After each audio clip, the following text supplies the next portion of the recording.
Il y a quelque chose de repoussant dans la plupart des systèmes de productivité, c'est qu'ils sont soit trop complexes, soit trop difficiles à mettre en place, soit trop rigides pour être utiles. Oublie tout ça et reviens aux bases. Dans cette vidéo, on va parler du système de productivité le plus simple, intuitif et sans effort jamais créé. Quelque chose que tu pourras utiliser facilement sans avoir besoin d'un logiciel ou d'une tonne de choses compliquées à mettre en application. En fait, tu n'as besoin de rien, mais étonnamment, tu verras, ça fonctionnera toujours. C'est ce que j'utilise avec mes clients en séance individuelle pour les aider dans les périodes de leur vie où ils ont besoin d'être vraiment productifs et ça marche toujours. Le système est constitué de 4 stratégies qui, mises ensemble, vont littéralement changer la manière dont tu vas pouvoir être productif au quotidien. Alors sois bien attentif parce que tu as besoin des 4 stratégies pour que ça fonctionne. Voilà la stratégie numéro 1. La stratégie numéro 1, c'est la méthode de la pyramide inversée. Commence toujours ta journée par la chose la plus importante en passant la majorité de ton temps sur cette tâche. Donne-toi un temps alloué, disons que 3 heures, et après avoir terminé ou lorsque les 3 heures sont écoulées, suivant ce qui arrive en premier, tu diminues progressivement le temps passé sur les tâches de moins en moins importantes dans un système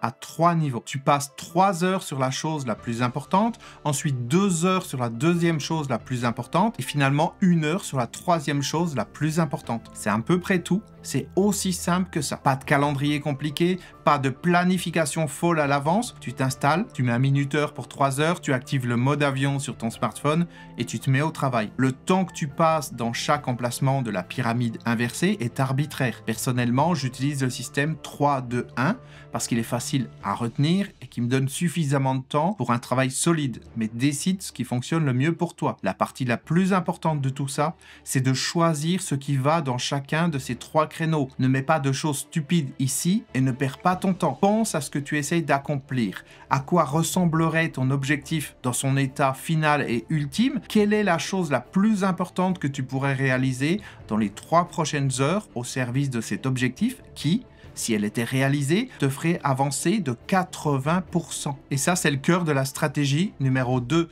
le principe de Pareto. Il dit que pour de nombreux résultats, 80% des résultats obtenus proviennent de 20% des causes. Si tu concentres constamment ton travail sur les 20% qui comptent, non seulement tu deviendras plus efficace, mais tu auras aussi plus de temps pour faire ce que tu veux, comme passer du temps avec tes amis, te promener ou faire du shopping. Ne cherche pas à être parfait. Contente-toi de prendre l'habitude de déterminer où se trouve ce 20% magique. Beaucoup de gens ont entendu parler de ça, mais ils n'utilisent pas ça de manière constante dans leur travail et ils finissent par se concentrer sur les mauvaises choses, compensant ça par la force brute et par un travail acharné. Lorsque j'étais étudiant, j'ai vu des gens qui recopiaient leurs notes 5 fois de suite avec des crayons de couleurs différents, par exemple, pour essayer d'apprendre un sujet. Et j'ai été victime de cette mentalité également, sous différentes formes, sous-exploitant mes efforts et gaspillant un temps précieux. Et le plus étonnant, c'est que nous ne réalisons souvent même pas que nous le faisons parce que nous avons l'impression d'être productifs et c'est ce sentiment qui renforce notre inefficacité. C'est ce que j'appelle le travail qui fait du bien, la productivité faite pour le plaisir de la productivité. Alors pour résoudre ça, arrête de baser ton système de productivité sur des sentiments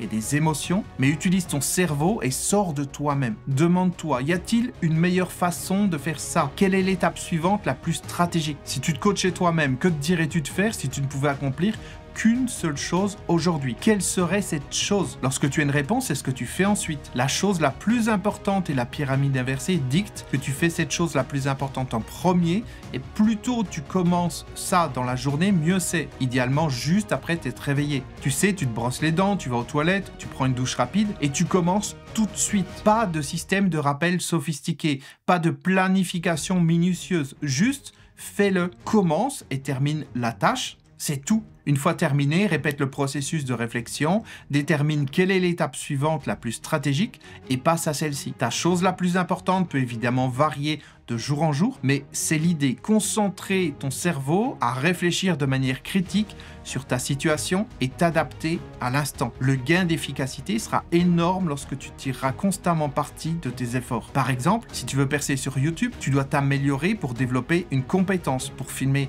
une vidéo, pour la monter, etc., etc. Une partie de toi sait que c'est un défi de taille et forcément, tu veux l'éviter. Il est beaucoup plus facile de faire, tu sais, du travail occupé, parcourir Amazon pour trouver l'objet l'objectif ou la caméra parfaite, regarder une autre vidéo sur YouTube pour obtenir de l'inspiration, trouver d'autres petites vidéos à intercaler entre tes prises de vue en tête-à-tête, peut-être embaucher un monteur vidéo pour faire des effets spéciaux comme celui-ci, oui, probablement pas très rentable pour le moment ou digne de ton temps en ce moment. L'effort le plus rentable serait simplement de te mettre devant la caméra, de l'allumer, d'essayer de partager quelque chose de valeur et de la mettre en ligne. Tout le reste, c'est secondaire, juste parce que tu n'as pas passé des heures à essayer de trouver le chiot le plus mignon du monde à insérer juste ici, n'influencera pas vraiment le succès ou l'échec de ta vidéo. Stratégie numéro 3, il n'y a pas de règle par rapport à quand tu prends des pauses, juste comment tu les prends. Écoute ton cerveau et ton corps, et si tu peux pas te concentrer, arrête de perdre ton temps à essayer de te pousser et prends simplement une pause. Si ça signifie une fois par heure, très bien. Si c'est une fois toutes les 10 minutes, c'est bien aussi. La seule chose, c'est que lorsque tu prends une pause, ne laisse pas ça être un moment sans réflexion où tu sautes sur ton téléphone et tu fais défiler l'écran comme un charognard affamé à la recherche de pics de dopamine pour te distraire. Alors que dois-tu faire pendant ta pause? De l'exercice de haute intensité. L'exercice est bon non seulement pour tes muscles et ton cœur, mais aussi pour ton cerveau. L'exercice stimulera la production de BDNF, qui est une molécule qui a le pouvoir de régénérer le cerveau, d'augmenter sa plasticité et d'améliorer la mémoire. C'est une sorte d'engrais miracle qui supercharge ton cerveau en créant et en faisant se développer de nouvelles cellules cérébrales et connexions synaptiques parfaits pour apprendre, grandir et réfléchir. Pense à l'exercice de haute intensité comme un moyen de mettre à niveau littéralement ton système d'exploitation et de réinitialiser ton esprit pour le prochain ensemble de travail productif. Le fait que si peu de gens le fassent, malgré la montagne de preuves qui s'accumulent en faveur de ça, c'est incroyable, mais ne t'inquiète pas, si personne d'autre ne le fait, ça va bientôt devenir ton avantage concurrentiel. Une étude publiée dans le Journal of Psychology montre que même seulement 4 minutes d'exercice de haute intensité peuvent quintupler la production de BDNF. C'est 5 fois plus de puissance cérébrale. L'étude a utilisé le cyclisme stationnaire, mais en réalité, peu importe. Fais des jumping jacks, des sauts, du gainage, des pompes. Fais juste quelque chose qui élève ton rythme cardiaque, te fait transpirer et te laisse essouffler.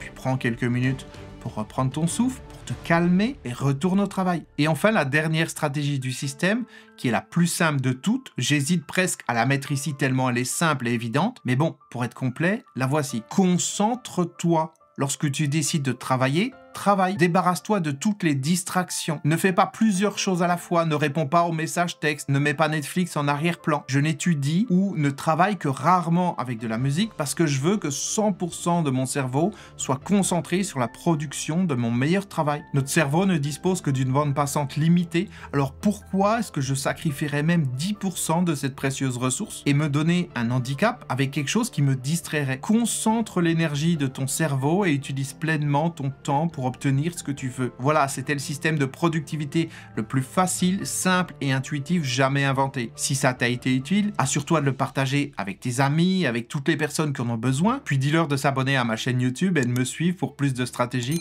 comme celle-ci. À très bientôt pour une prochaine vidéo. Ciao!